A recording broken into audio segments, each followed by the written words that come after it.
Hello everyone, I am Pallavi. हमारी life में सबसे ज्यादा क्लेश 5 चीजों से होते हैं। Fear of death, ego, attachment, गुस्सा और लैक ऑफ नॉलेज, स्पेशली खुद को लेकर। हम मेंटली एग्जॉस्ट होते हैं जब ये 5 चीजें या 5 में से कोई भी एक चीज या एक सिचुएशन हम पर बहुत ज्यादा हावी हो जाती है, हमें पूरी तरीके से डोमिनेट कर देती है। बहुत सारे लोग लाइफ में बहुत बार ऐसी सिचुएशन से जूझते रहते हैं। एक बार नहीं, हम एक बार अपने आप को मोटिवेट करते हैं, कुछ सालों बाद फिर इसमें से कोई ना कोई सिचुएशंस में हम उलझ जाते हैं। सबसे पहले स्टार्ट करेंगे ईगो से। ईगो को टैकल करने का सबसे अच्छा तरीका है अपने आप को सरेंडर कर देना, अपने थॉट्स को सरेंडर कर देना, अपने एक्शंस को सरेंडर कर देना। हम जो भी कर रहे हैं उसका क्रेडिट खुद ना लें, उसका क्रेडिट उसको दें। इससे हम अपना कर्म तो करते रहेंगे लेकिन उसमें बंधेंगे नहीं। इससे हम अच्छी पोस्ट पे तो पहुंच जाएंगे लेकिन उसका गर्व नहीं करेंगे। हम में मैं कभी नहीं आएगा। हम ये कोशिश कर सकेंगे कि हमारे शब्दों से, हमारी बातों से या हमारे किसी भी एक्शन से किसी का दिल ना दुखे, बल्कि अगर किसी का दिल बन जाए तो ये हमारे लिए एक अचीवमेंट होगा। अटैचमेंट, कभी कभी हम किसी इंसान से, सिचुएशन से, मटेरियलिस्टिक हो या नॉन मटेरियलिस्टिक हो, उनसे बहुत ज्यादा अटैच्ड हो जाते हैं।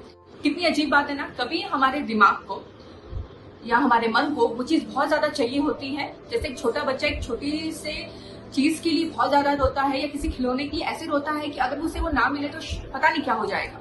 हम भी वैसा ही करते हैं, बस एज का फर्क है या जो चीज हमें चाहिए उसका फर्क है। हम अपनी लाइफ में किसी इंसान या किसी सिचुएशन या किसी चीज को लेके इतना ज्यादा टेंशन लेते हैं, इतना ज्यादा रोते हैं कि अगर हमें वो नहीं मिला तो पता नहीं क्या हो जाएगा।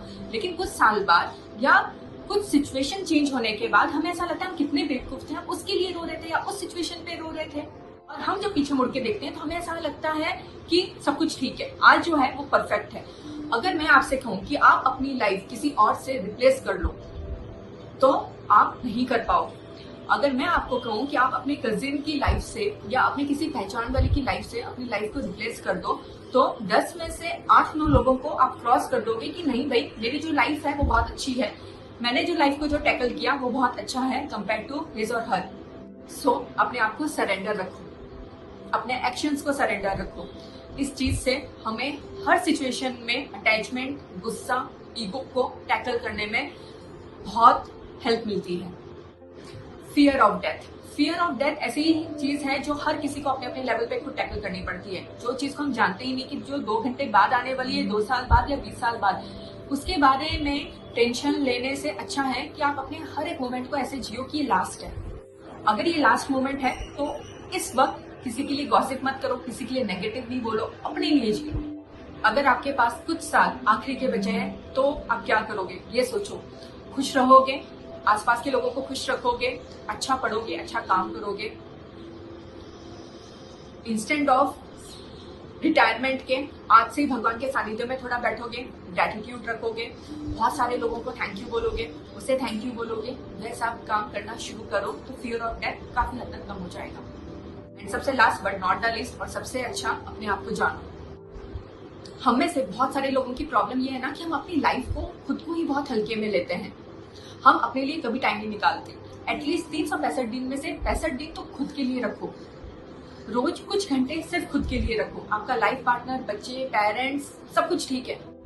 हम अपनी पूरी लाइफ आसपास के एक्शंस, रिएक्शंस को टैकल करते करते ही गुजार देते हैं और कब एंड टाइम आ जाता है हमें पता ही नहीं चलता। हम अपनी लाइफ को बियॉन्ड द लाइफ देख ही नहीं पाते और हम तब देख पाएंगे जब हम थोड़ा टाइम खुद को देंगे। इसलिए जो इंसान खुद खुश रहता है वे दूसरों को भी खुश रख पाता है। थोड़ा टाइम खुद के लिए निकालो, खुद को जानने के लिए निकालो। किसी ने बहुत अच्छी बात कही है कि आप दूसरों के अकॉर्डिंग नहीं चलो, आप अपने आप को अपने अकॉर्डिंग चलाओ। और ऐसा हम तब कर सकेंगे जब हम अपने आप को इम्पोर्टेंस देंगे। अगर हम सब थोड़ा थोड़ा टाइम इन 5 चीजों को टैकल करने, ये 5 सिचुएशन को टैकल करने में इन्वेस्ट करें तो हमारी लाइफ से ये जो शब्द है ना कलेश, वो काफी हद तक कम हो जाएगा। और ये सब हमारी संस्कृति है। ये सब कुछ गीता में, वेदों में, उपनिषद में दिया हुआ है। ये सारी बातें हिंदुइज्म में है। इसलिए अपनी संस्कृति को जानिए कि हमारी संस्कृति हमसे नहीं, हम अपनी संस्कृति से हैं। अपना ख्याल रखिए। जय हिंद।